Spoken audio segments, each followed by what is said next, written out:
With brand new stories and breaking news. Comment about women drivers. I was just teasing. I don't think I've ever ridden in a car with you, though. No. At least not when you were behind the wheel. Maybe that's a good thing. That's right. Hi, everybody. I'm Jenna Lee. And I'm John Scott.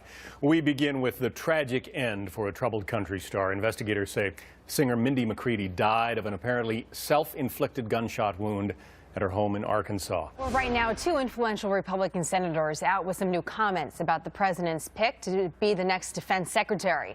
Now the confirmation of administration obviously not too happy with some of these comments and the process being held up. What is the administration saying about why it needs this new national security team? Big business story today. Facebook hacked. A serious. Speaking of being online, there's some new developments right now in the murder investigation involving Oscar Pistorius. Many passwords, and they're changing so much that you can't remember, and then you're constantly resetting them. That's my problem. Right? Exactly. Then you're like, you can't write them down, you can't save them, someone's going to get it. I know. You need like the James Bond fingerprint thing for all of our stuff, like the banking and all of that, so you don't have to remember anything. I like that idea. Okay, we'll get on it. In the meantime, the GOP is blasting the president's immigration plan, which was leaked over the weekend. Democrat-only bill is going to go through, but it's good that he's coming out with this as a marker. So, Brent, in your opinion, then, is what you see here from the leak from the White House better than what we hear about the bipartisan plan that is slowly coming together and, for all intents and purposes, is on a path that looks like it could be successful? I wouldn't say it's necessarily better from the standpoint of getting the group in the Senate, the White House. You know, what are the stakes about where this policy comes from and what happens if it doesn't happen now? Well, it has to be the bipartisan group. You know, on that point, as we finish up here, some say if we don't get anything done by August or so, the window will be missed because, believe it or not, 2014 an election year in the House, and then we're on a whole different cycle, as everybody knows, when elections start happening. Mercedes and Brent, right. Great to have your perspective today. Thank you so much for the time. Thank you.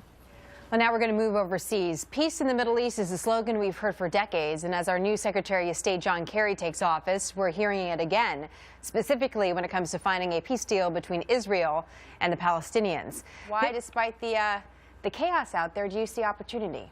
Well, I think as part of the firing rockets into Israel. Israel is our lone democratic ally in the region, so that's the dynamic of a terrorist organization.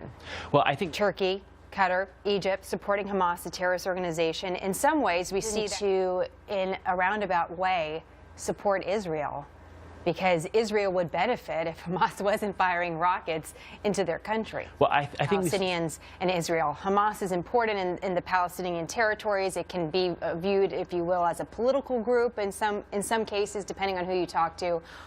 How would Secretary Kerry, in this new position, have the opportunity to find common ground between these two groups, where there's been no common ground for decades? XUC, how hopeful are you, really?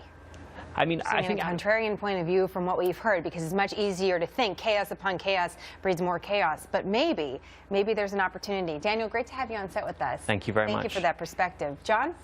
On you next hour, Senator John McCain turning the tables on Meet the Press host David Gregory. From burning up the track to wildfires raging out of control, the fast one coming up, he was convicted in the deadly 1990. Well, it's a new political firestorm as we start off a new week. There's always another one. Ready for a second hour? Gotta go into the second hour. New political firestorm over immigration. The president working on a so-called secret reform of his own, although it's not so secret now. No. Because it was leaked over the weekend. Welcome to a brand new hour of Happening Now. We're glad you're with us on this President's Day. I'm Jenna Lee. I'm John Scott. The White House now claiming the president's plan. Convicted mastermind of the first World Trade Center bombing is now reportedly trying to use the U.S. legal system and is suing Julie Banderas. On a day that there is no sessions, we're getting some news from Senator Mike Johans of Nebraska saying he will not seek re-election coming up in 2014. He joins You said senator. Oh, did I? Okay. Yeah. Thank you, John. I'm glad someone's paying attention because you might be the only one. No. He's also the guy who, interestingly enough, replaced Chuck Hagel in the Senate. Of course, Chuck Hagel, now the defense nominee. So interesting turn of events there. Republican from Nebraska says he won't seek re-election. Open seat there. Well, justice delayed, but not. They could put like John Scott in the front of that tabloid magazine. There's a lot of things out there they could pick. I mean, there's a lot of gossip out there. So not on John. John has no gossip about him at all. I'm boring. Tad, there he is. Oh, poor John. Tad and Keisha, thank you so much. Interesting case. We'll see if they end up giving up that information. Thanks, guys. Thank you. Yeah, you got to lead an interesting life to be on the cover of those Right, magazines. and you, I mean, you know. totally boring. Not at all, come on. But there's a lot they could choose from besides Surrey and Tom Cruise. So Yeah. maybe they could make better choices. Maybe, I don't know. There is a major health to... Well, a little American history now as we celebrate President's Day. The original reason last week, this holiday officially started in 1971 to give a day off to the nation's workers. So they wrapped everything in.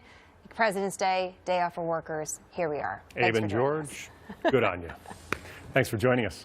America Live starts right now.